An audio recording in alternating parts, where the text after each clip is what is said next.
Materi kali ini kita akan membahas mengenai inspeksi dengan metode eddy current. Selamat mengikuti, salam quality. Oke, selamat datang kembali. Hari ini kita akan bongkar tuntas salah satu standar paling penting yang menjaga keamanan peralatan industri di sekitar kita. Kita akan bahas tentang pengujian eddy current yang diatur oleh ASME Section 5 dan gimana caranya metode ini bisa memastikan semuanya aman tanpa perlu kita bongkar-bongkar. Coba deh, Anda lihat bejana tekan ini. Pertanyaan yang paling mendasar adalah, gimana kita bisa benar-benar yakin kalau di dalamnya itu nggak ada retakan tersembunyi atau mungkin penipisan material yang bisa-bisa menyebabkan bencana? Nah, disinilah tantangan besar dari keselamatan industri itu. Kita harus bisa memeriksa, tapi tanpa merusak barangnya. Oke, jadi ini dia rute kita hari ini. Pertama, kita bakal bahas dulu kenapa keselamatan itu penting banget. Terus, kita akan bedah apa itu eddy current dan gimana cara kerjanya. Setelah itu kita masuk ke inti masalahnya, 3 pilar kepatuhan yang jadi kuncinya. Kita juga akan lihat gimana eddy current beraksi di lapangan, dan terakhir kita simpulkan kenapa semua standar ini begitu krusial.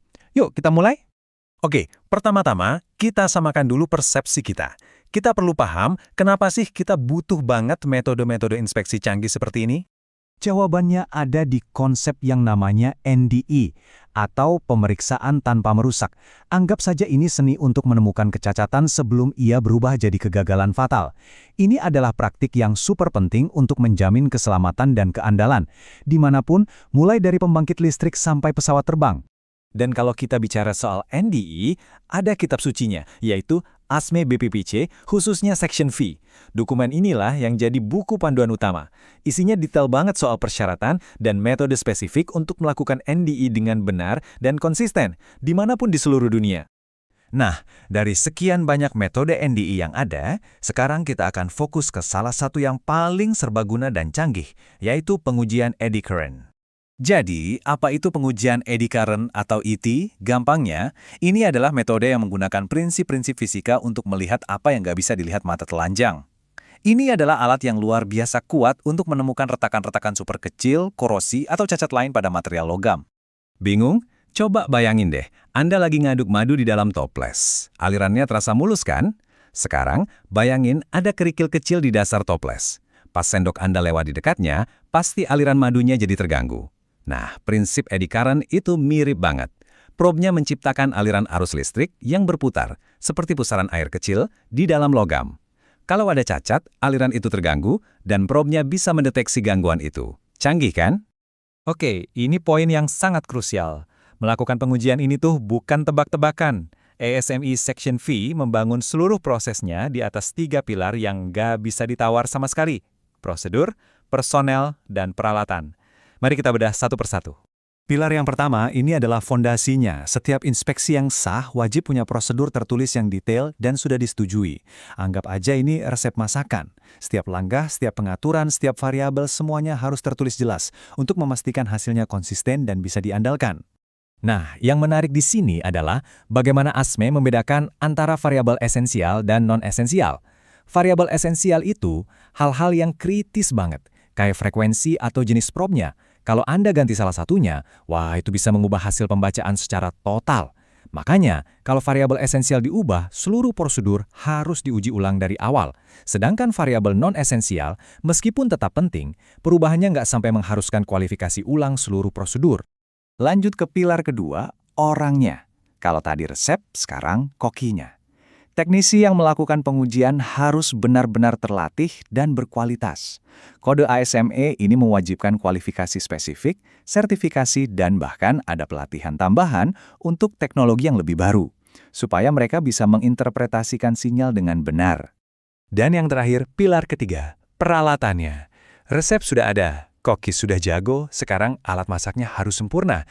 Kode ini mensyaratkan kalibrasi yang sangat ketat dan rutin untuk seluruh sistem, mulai dari probe, kabel, sampai ke instrumennya. Ini untuk memastikan bahwa data yang didapat itu akurat dan bisa dipercaya. Oke, kita udah paham teorinya, udah tahu 3 pilarnya. Sekarang, yuk kita lihat gimana semua prinsip ini diterapkan di dunia nyata untuk mengatasi berbagai macam tantangan. ASME Section 5 itu detail banget, bahkan punya lampiran wajib yang spesifik untuk berbagai aplikasi. Ini nunjukin betapa serbagunanya eddy current.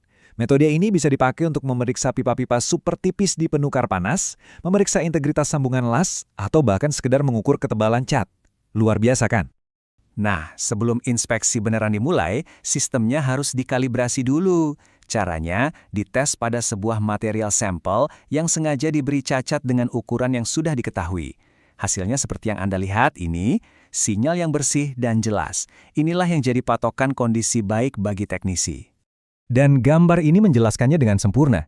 Lihat bagaimana cacat yang nyata dan signifikan, seperti lubang yang menembus dinding pipa, menciptakan sinyal yang khas dan berbeda.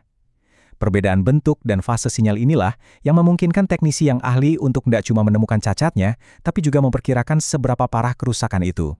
Jadi, setelah kita melihat semua aturan, prosedur, dan teknologinya, kita kembali ke pertanyaan yang paling penting. Kenapa semua ini begitu penting? Jawabannya ada di sini.